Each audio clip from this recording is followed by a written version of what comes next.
Գանք իսլամական շարժումներին, փաստորեն ամբողջ այդ ընթացքում քեմալականությունը չկարողացավ եւ դժվար էր էլի պատկերացնել, որ դարերով եկած այդ հասարակությունը կարող է մի այսպես հրամանով կամ մի ինչ-որ ճնշման արդյունքում բանարվի, հա, լրացվի։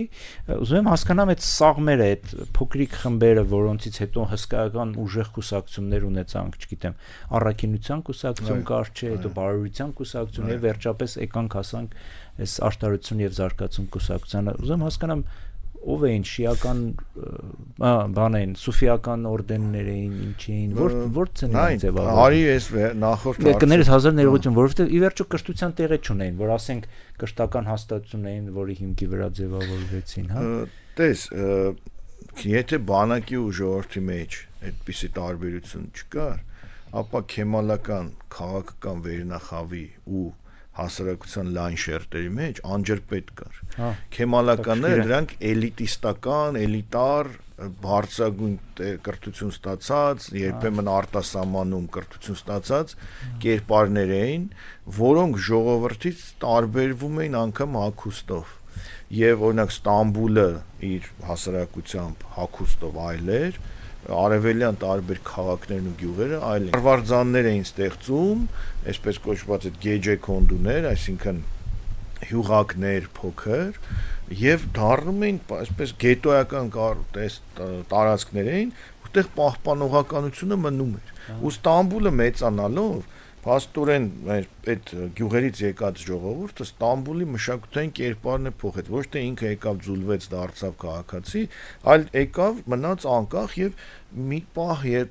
այսպես փաստի առաջ կանգնեցին որ Ստամբուլը մեծացել է բայց Ստամբուլի բոլոր արվարձանները պահպանողական իսլամական բնակչություն ունեն իդեպ այդպիսի մի տեղ էլ այդպիսի մի այսպես ծագում էլ ունի Էրդողանը այդպիսի մի թաղի եւ այդպիսի մի պես տեղափոխված ընտանիքի եւ այդ թաղերը այո ռիզե այս թաղերը կենտրոնի հետ կապ չունեին այսինքն կենտրոնում կարող են մարդիկ կանայք չեմ կարճ կիսաշրջազգեստ գրել արվարձաններում գլխաշորերով փակ եւ այլն այսպիսի հասարակություններ ու տարբերություն կար Օրհան Փամուկը Նոբելյան դափնեկիր մի հետարքիր իր վեպերից մեկում մի այսպիսի ձևակերպում է տալիս ասում է ինքը ապրել է Ստամբուլի ամենաէլիտար թաղամասում Օրհան Փամուկը այտենց արևմտականացված ընտանիքում մեր Բաքում երբ որ գլխաշորով կին էինք տեսնում անմիջապես գիտենք որ դա կամ հավաքարարն է մեր շենքի կամ կաթ մածուն բերող գյուղացի կին այսինքն անհնար էր գլխաշորով կին տեսնել Ստամբուլի էլիտար թաղամասում իսկ գլխաշորը մեր հասարակության ասեմ որ իսլամի խորհրդանիշներից մեկն է կանացի գլխաշորը որը նաև Թուրքիայում շատ կարևոր քաղաքական այսպես վայրիվերումների ցնցումների պատճառ դարձավ դրա մասին հուսով եմ կխոսենք հիմա դες այս հասարակության այս շերտը կար այսինքն պահպանողական գրագիտություն ցածր մակարդակ ունեցող, բուհեր չսովորող եւ պահպանողական իսլամական հայացքներ ունեցող։ Երևի դեմոգրաֆիա առումով իրանք շատ երեխաներ էին, բնականաբար, այո։ Եվ 1960-ականներին հեղաշրջումից հետո Թուրքիայում նոր սահմանադրությունը իրավունք տվեց մի փոքր ավելի այսպես ազատական, այսպես երևույթների եւ մի անձնավորություն, որը այդ ժամանակ կարծեմ ղեկավարում էր Առևտրի պալատը, Նեջմեդդին Էրբական անունով, որը հետո դառնալու էր Էրդողանի կնքահայրը եւ ուսուցիչը, այս Էրբական անունով անձնավորությունը մտավ այդ Առևտրի պալատի նախագահի ընտրության ժամանակ ինչ որ իշխանությունը ճնշեց, չընտրվեց, մտավ քաղաքականության մեջ, ձևավորեց մի կուսակցություն, որը կոչվեց ազգային կարգի կուսակցություն, ավելի նա ձևավորեց պլատֆորմ, որը կոչվեց ազգային տեսակետ, եւ այդ ազգային տեսակետը դարձավ իսլամական պահպանողական այս ամբողջ տրամադրությունների, դոգմաների եւ այլն, կարելի ասել, այսպես մի խտացված տարբերակ է, այո, եւ ինքը դիրքավորվեց որպես ծայրահեղ իսլամական քաղաքական ուժ։ անմիջապես երրորդ խրամատը սկսեց աշխատել։ Սահմանադրական դատարանը սկսեց արգելել այս կուսակցության գործունեությունը, մինչև որ լուծարեց։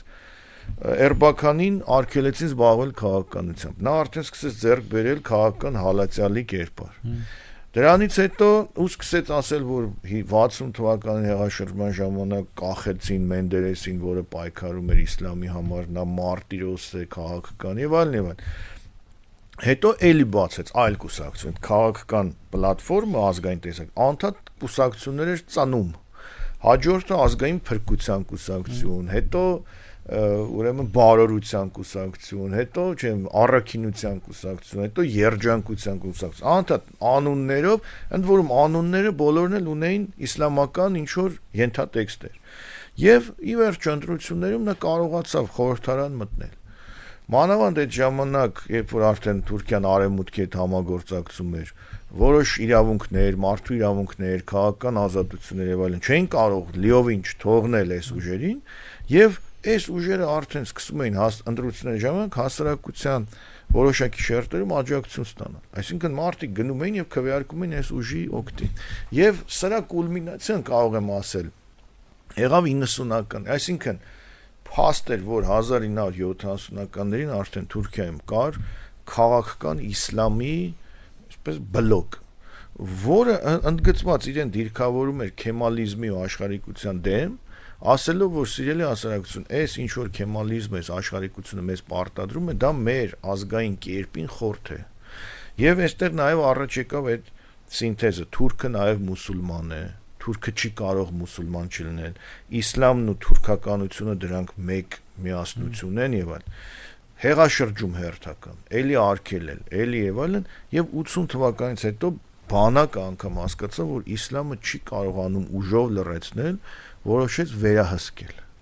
Եվ վերահսկման ժամանակ, ահա այդ սինթեզը պետությունը փորձեց առաջարկել, իդեպ դիմելով գիտնականներին, ձևավորվեց Ստամբուլի Անկարայի համալսարանի մասնագետներից մի խումբ, որը մշակեց իսլամը կառավարելու մոդել, որը անվանվեց թուրք-իսլամական սինթեզ,